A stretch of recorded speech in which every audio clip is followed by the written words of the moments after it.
for the new Salem's Lot, directed by Gary Dauberman.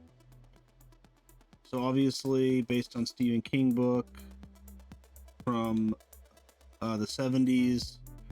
There is a 1979 miniseries, which I have watched once, but it's a while ago and I don't remember much about it. I mean, I remember liking it, but I can't really compare them because I don't remember that much about it, and I haven't read the book. But I do like horror movies, I do like vampire movies, and I did enjoy this. I thought it was good, not great. I have some problems with it, but I did like it. So I'll start with the positives. I really like that this movie embraces the vampire lore, and I know there's other reviewers saying this too. It's getting kind of mixed reviews though. I think it's about 50% on Rotten Tomatoes. But I like how it embraces the vampire lore. Like, it follows a lot of the rules that vampires, like classic vampires have. Like in this movie, crosses work. Holy ground, the vampire cannot go on. They cannot enter a house without being invited, which they played with a couple times in the movie, which I like. I like all these rules, and obviously stakes, and they drink blood, which, you know, is in every vampire movie. But I like that they have the religious aspect to it, which some people won't like. But you know, some people for some reason don't like it, but I think it's refreshing, honestly. And it doesn't even have to do with religion. It's just that, especially in this day and age, I find it refreshing that a vampire movie follows those rules of crosses work. You know, like, I like how they glow when they're near them. Really cool scene with the teacher in his house, and he's fighting off a vampire that's attacking him, and he puts the cross, and the vampire goes flying across the room. I thought that whole sequence was really well done. Probably one of the best sequences in the movie, I would say. And yeah, I really enjoyed that. Like I said, I found it very refreshing. So that's a major positive for me, is that I really like those classic tropes that you just don't see that much anymore. And another positive, I thought the acting was very good. Lewis Pullman is in it. That's Bill Pullman's son. I thought he was good as kind of the lead. Jordan Preston Carter is a kid, but he's very good, and he's kind of, it's almost like a co-lead, I would say. There's an adult lead and a child lead, and I thought he was very good. Mackenzie Leigh, Leigh, she's very good in it. Unfortunately, some things happen at the end with her, but she's very good in it. She's very attractive, and her and Pullman have a romance that it kind of sparks up in the beginning of the movie. The teacher, Bill Camp, is very good. Father Callahan is played by John Benjamin Hickey. He's good, but it's kind of weak, which is, we'll go into more of the negatives. Spencer Trait Clark is in this, and he's in the first Gladiator movie. Is he in Unbreakable? I swear he looks. Yeah, he is in Unbreakable. Okay, he's in Unbreakable, Mystic River. He's in the first Gladiator. Now we have to say the first Gladiator because the second one's coming out, which is crazy. But solid actor. I haven't seen him in a while, and when I was watching this, I was like, is that the kid from Unbreakable? And it is him, and he's very good. I mean, I'm just gonna get into spoilers. You know, I like the movie. I don't think it's amazing, but I really like the scenes with him in the cemetery, and him and the father are drinking because the father is also an alcoholic who isn't really happy with his life. And I mean, at least you get that feeling. You don't really get to know that these characters that well, which is kind of a negative. But he's not very happy. He's kind of losing faith, which comes important later. And he's drinking with him. He gives him, and then he's kind of off by his own. He falls asleep. He has to go finish burying the grave because he works at the graveyard, and that's when he gets bitten by the little kid vampire who's in the grave. Jumps out, bites him. I really like the scene. Then the teacher is kind of having a few beers at the bar because everyone's kind of feeling down because a little kid went missing who was taken by the Barlow, who's, I mean, kind of supposed to be like Dracula, right? And or taken by his familiar, and then Barlow, you know, eats him, I guess. But then he also abducts his other brother and turns him into a vampire, and then he bites Spencer Trait Clark, and then he's in the bar, and I thought it was a really good scene with him and Bill Camp, where he's just sitting in the corner, and Bill Camp starts talking to him, and he's like, "I don't feel good. I feel sick." And he's like, "Well, the doctor is closed now, so you can come stay at my house, and then I'll take you in the morning to the doctor." And then, you know, shocker, he turns into a vampire and attacks the guy. And that's when that scene happens in the house with the guy pulling the cross out, and he goes flying. I thought all that was really well done.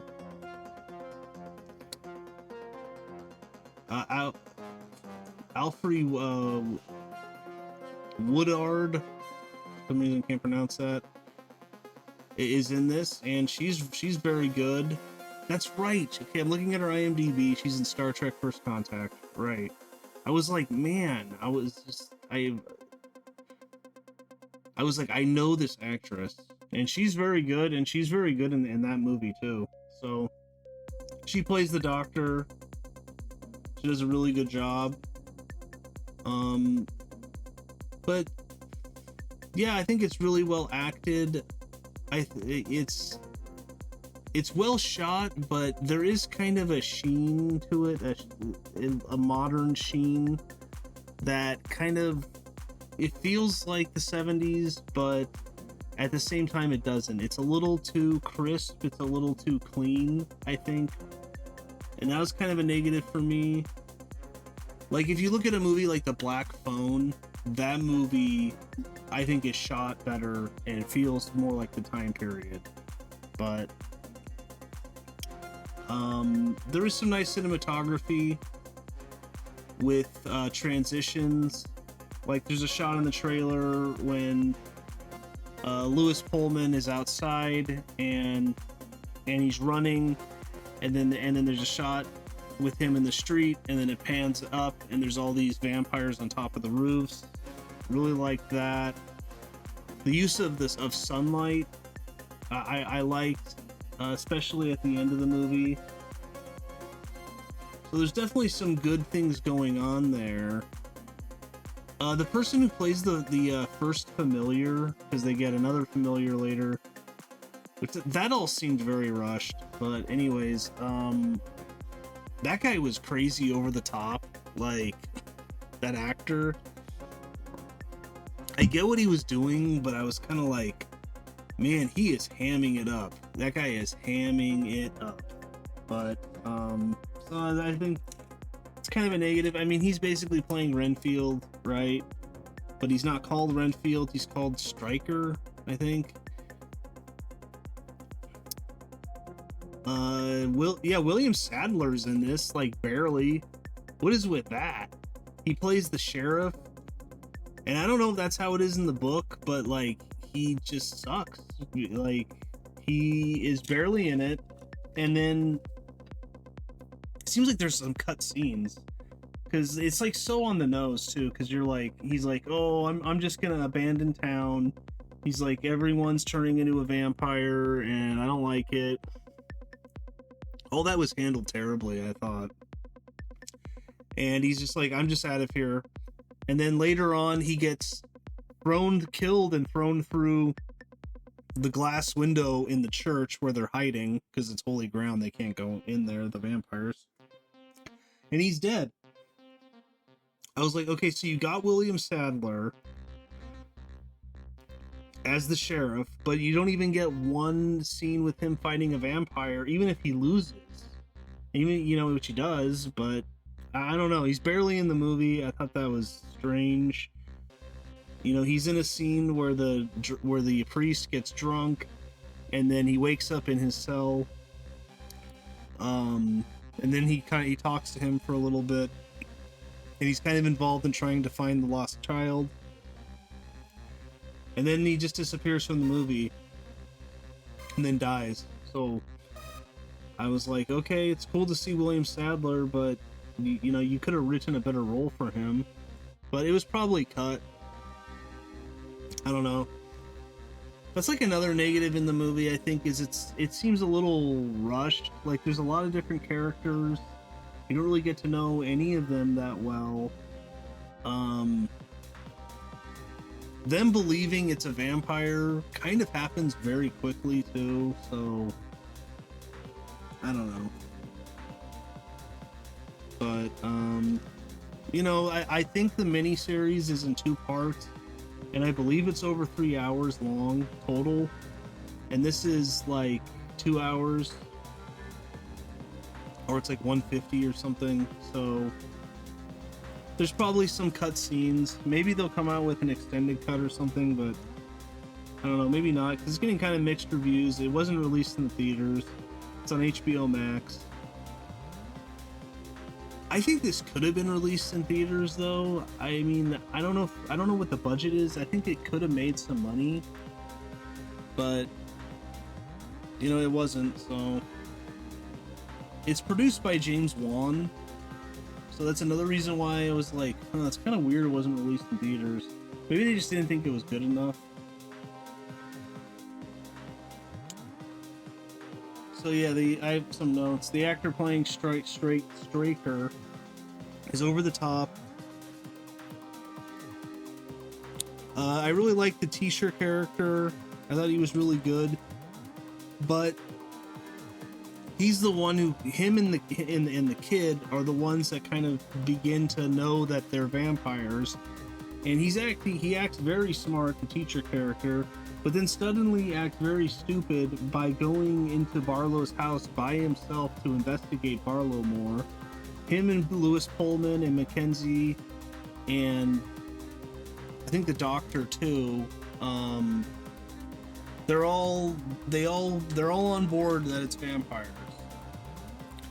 And then they're like, okay, we're gonna go break off and do one thing. And then he's like, okay, I'm gonna go try to find out more about Barlow. And that means him going into Barlow's house by himself, which is, it's just like ridiculous. And then of course he gets bit.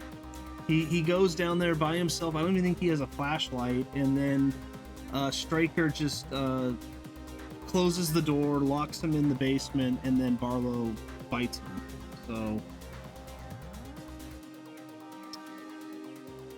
a thing I did like also in this movie, which is shown right away, is they're delivering the coffin of Barlow to his basement, and it's really heavy, and the guy drops it, part of it cracks, and then you see the dirt coming out of it, like, you know, Dracula, he has to live at least near or in the dirt of his homeland. And the guy that's doing and the two guys that are delivering this, and then they're about to leave, and one guy goes up out of the basement, and then you start hearing, like, join me, and then the guy's eyes turn white and he starts to walk towards the coffin, but then the other guy's like, hey, let's get out of here, this place is creepy. And the guy's like, oh, okay, and he leaves. And that happens a number of times in the movie, where if you kind of get close to one of the vampires, they can use like the power of suggestion on you. And I thought that was actually pretty well done. And then your eyes turn white. So yeah, I really like that. Yeah, and negative with the priest is which I was reading is in the book, I guess. But I read in the book, I don't know, it's just from the Wikipedia, that in the book, he is killed by Barlow, the priest. He pulls out the cross and he's like, I am a priest. And then the Barlow laughs at him and says, are you? Because he has lost his faith. But you would think having a vampire in front of you and the cross glow would increase your faith right away, but okay, it doesn't, and he fails, and he just dies. But in the book, I read that, or in the Wikipedia, that he drinks the blood of the vampire and maybe becomes a vampire himself, but it seems like that was all cut. So he just dies. He's barely in the movie. Again, that's probably a negative, is there's just too many characters. And so that's pretty. Oh yeah, and then another negative is Mackenzie Lee's mother kind of randomly becomes another familiar, because Straker gets killed by Preston Carter, kind of in a scene where you don't really even see what he did to him. He's just hitting him with this thing, and then there's blood. I wish they kind of showed him, like, actually, let's have a little bit more gore going on, but they don't even show him kill the first familiar. And the second familiar is her mother, and she just kind of randomly turns evil, and then starts helping Barlow, and she ends up getting Mackenzie bitten and turned into a vampire also. So again, these things are rushed because they probably cut the footage, who knows. And then finally Barlow, Dracula, if you will. I mean, I liked his look, but man, it's weak. The last act of the movie, the showdown they have, it's like, I was like so surprised. I was like, is there gonna be a decent showdown here? And not really. They're trying to open his grave before the sun sets. They don't accomplish that. He gets out of the grave, turns into mist, and then disappears. And then they're fighting him. And then Lewis Pullman just impales him through the face, and then sticks it in his heart, and he's dead. And I was just like, really? That's it? So that's a negative for me, but. So some of the trivia, the writer,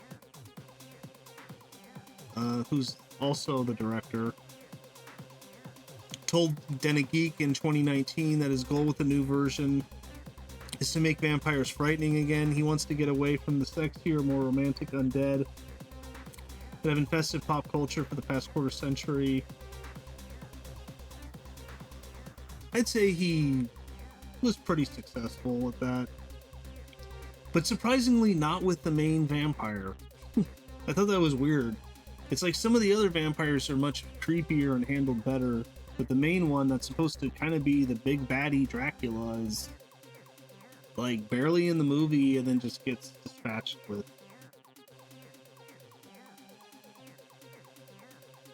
Amongst a survey of its users, Fandango ranked this adaptation as the #1 most anticipated horror movie of 2023. This is the fourth Stephen King adaptation that William Sadler has starred in. Yeah, barely. Not really starred in. He's like barely in the movie, and definitely a negative, because William Sadler's a really good actor. Good villain in Die Hard 2. And he's in he's pretty good in Star Trek also. He's in The Shawshank Redemption, Green Mile, The Mist, and now Salem's Lot. This will be the second film feature adaptation of the novel, previously adapted for television.